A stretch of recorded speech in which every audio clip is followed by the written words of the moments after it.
다윗은 아들 압살롬 때문에 참 고생이 많았던 사람이었습니다. 압살롬은 아버지의 왕권을 빼앗기 위해서 쿠데타를 일으켰던 장본인이죠.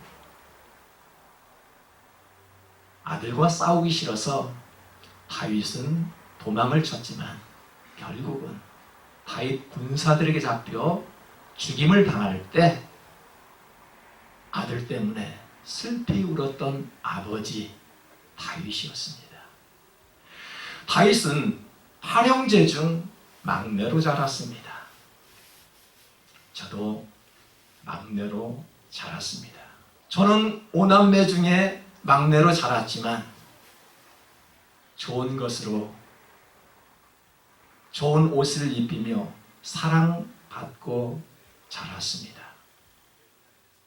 지금도 아버지를 만나고 형제들을 만나면 예뻐해주고 격려해줍니다.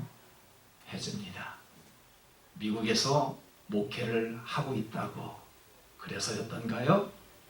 아닙니다.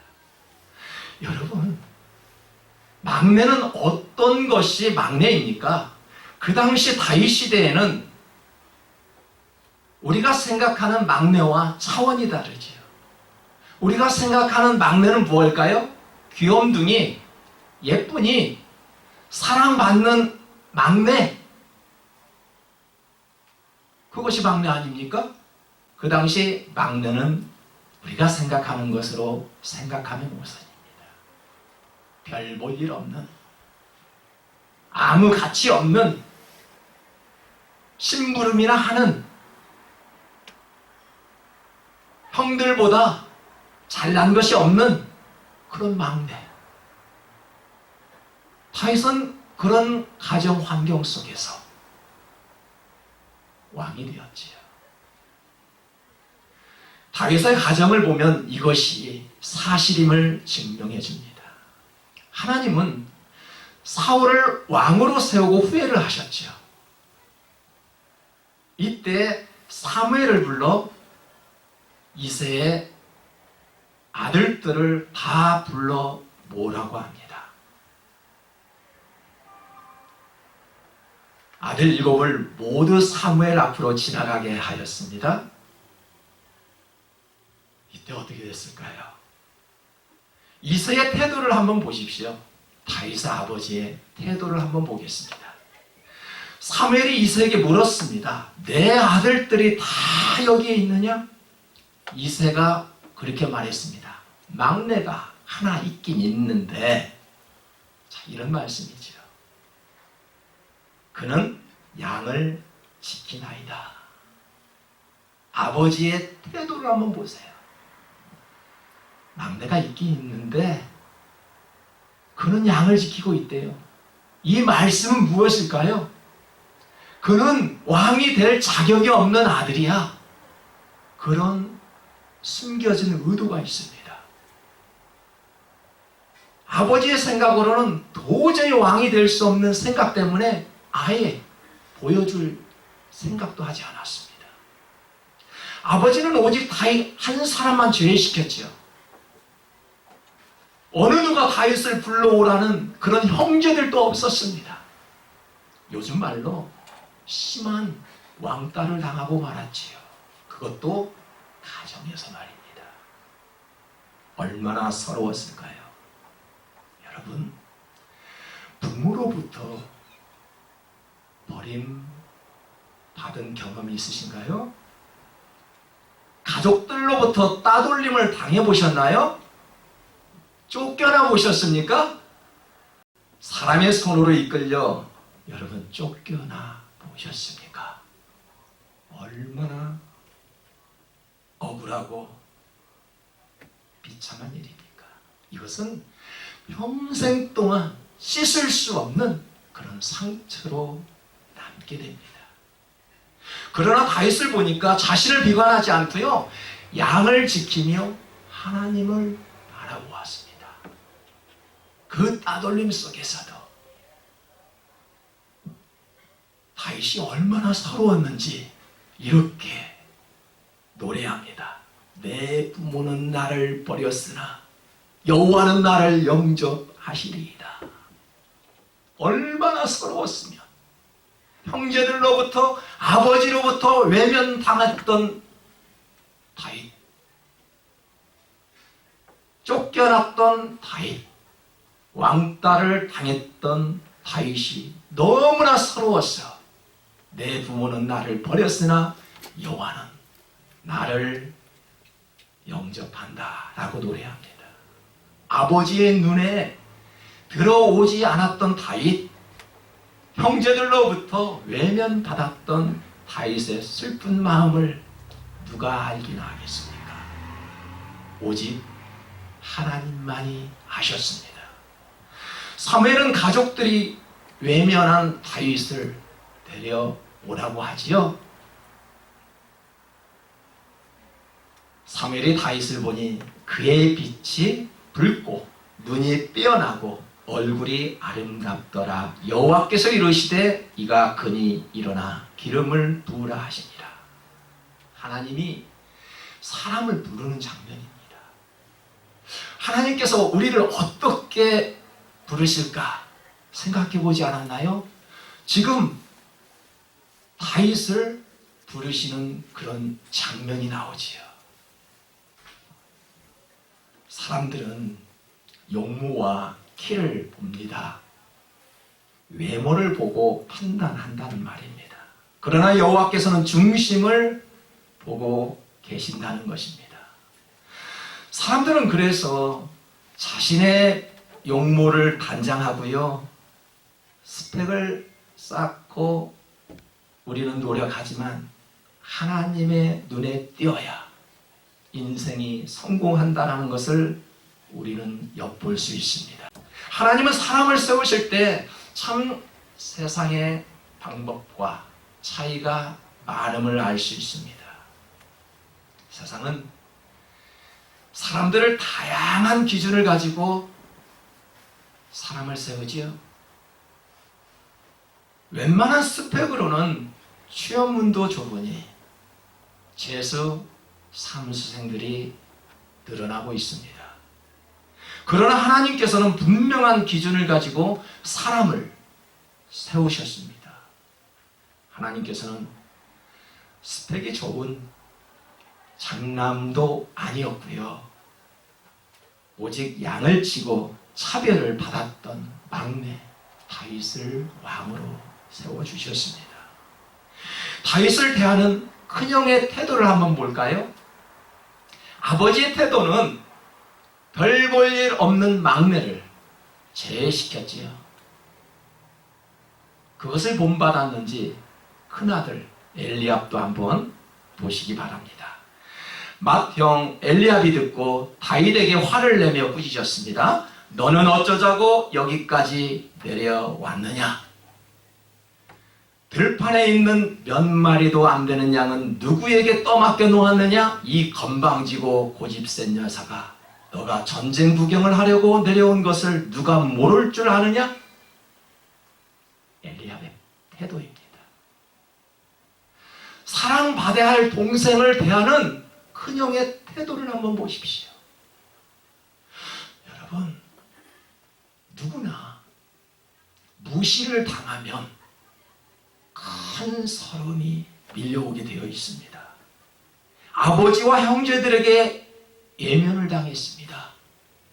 그것도 전쟁터에서 싸우고 있는 형들에게 도시락을 갖다 준 동생, 그 동생에게 야단을 치고 있는 것입니다.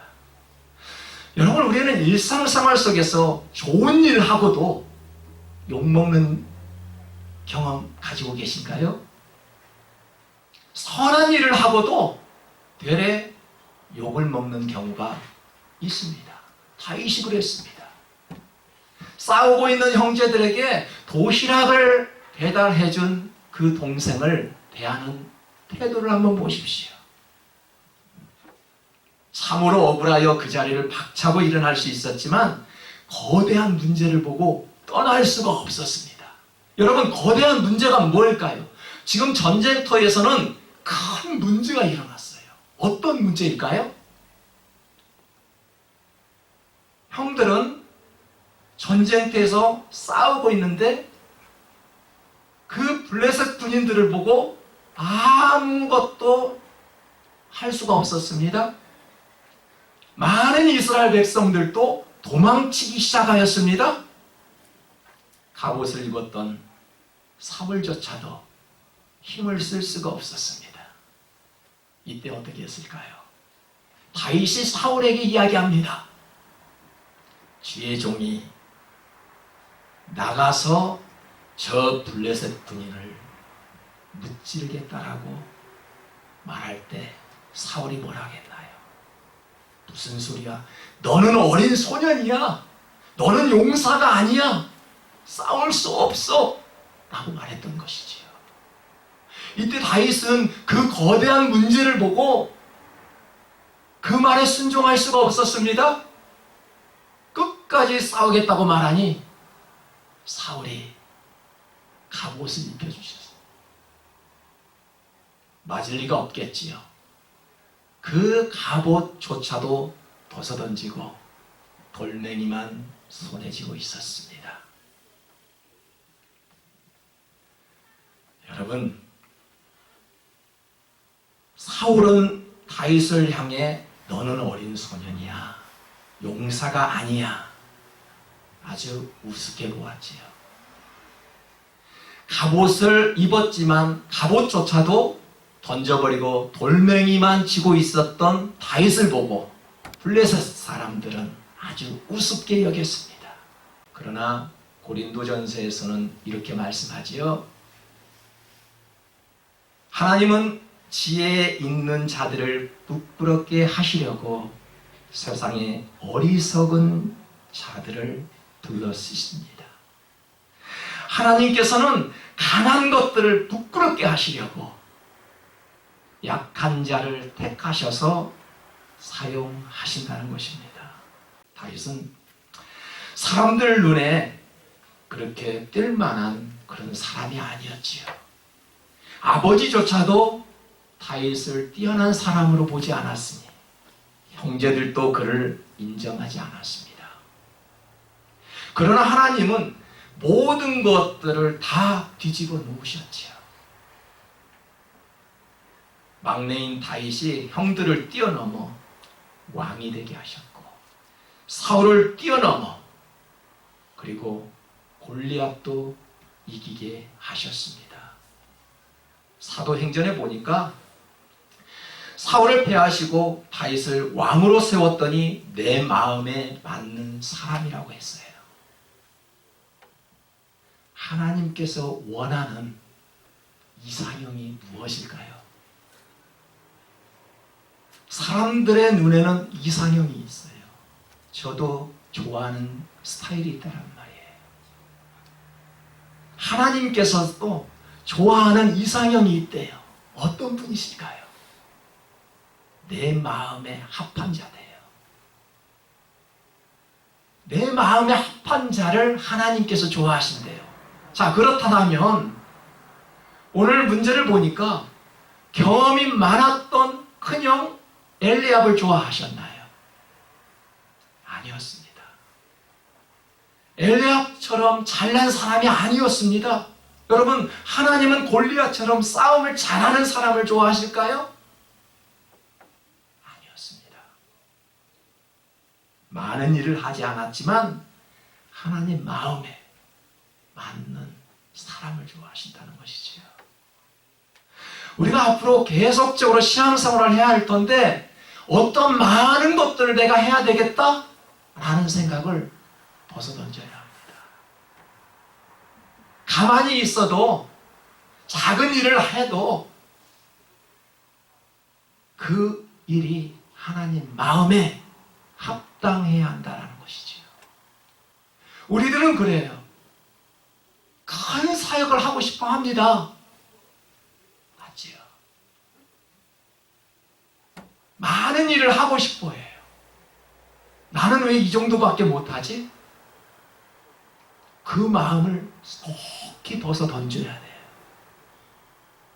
우리가 앞으로 계속 신앙생활을 하겠다라는 그런 신앙의 자세라면 우리는 하나님 앞에 어떠한 큰 것을 해야 되겠다, 그것을 하고야 말겠다라는 정신이 아니라 내가 이것을 하더라도 이 일이 하나님 앞에 합당한 뜻으로 행해져 있는지, 과연 나를 보시고 하나님께서 내 마음에 맞는 사람이라고 인정하실 것인지 라고 우리는 행동해야 한다는 것이지요.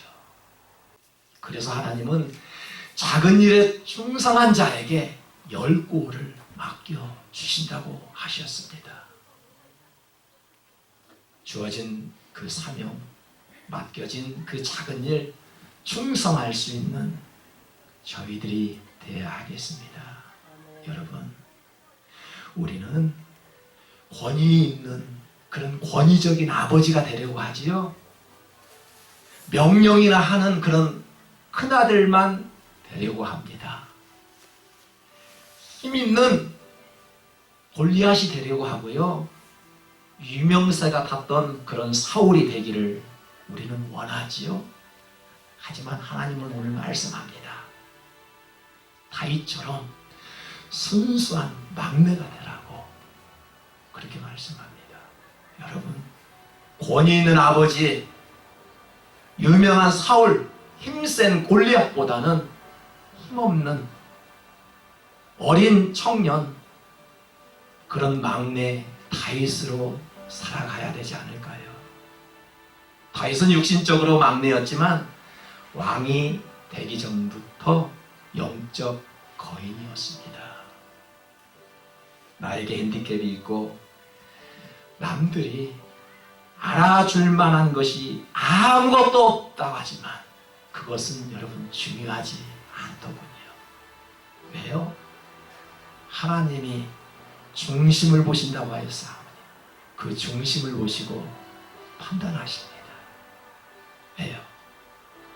우리는 하나님을 믿기 때문에, 하나님이 나를 바라보고 계시기 때문에 나에게 어떠한 핸디캡이 있을지라도 나는 다윗처럼 막내와 같이 살아야 되겠다라는 마음을 가지셔야 합니다. 참으로 어렵습니다. 특히 이민 생활이 어렵지요. 아무도 찾아주지 않는 그런 날들이 얼마나 많은지 몰라요. 하루 종일 있어도 어느 누구에게 전화 한 통 안 오잖아요. 이럴 때마다 쓸쓸하고 외롭잖아요. 참 외로운 이민 생활, 더욱더 하나님을 의지하며 다윗과 같이 막내로 살아가는 저와 여러분 되시기를 주님의 이름으로 축복합니다.